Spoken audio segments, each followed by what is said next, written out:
आणि शरद पवार साहेब हेच करत आले आजपर्यंत. जे जे निवडून येतात त्यांना बरोबर घेतात, त्याची एक मोळी बांधतात आणि सांगतात हा माझा पक्ष. ते वेगळे झाले तरी ते निवडून येणार आहेत. हा तर झालेच.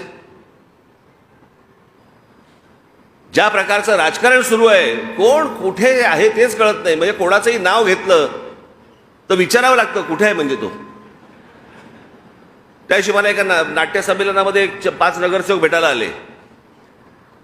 नमस्कार साहेब, आम्ही राष्ट्रवादीचे नगरसेवक. म्हटलं बरं, कोणाचे? तर त्यातले 3 बोलले आम्ही शरद पवारांचे, 2 बोलले आम्ही अजित पवारांचे. पण आले होते एकत्र. माझं अजूनही ठाम मत आहे सगळे आतून एकच आहे.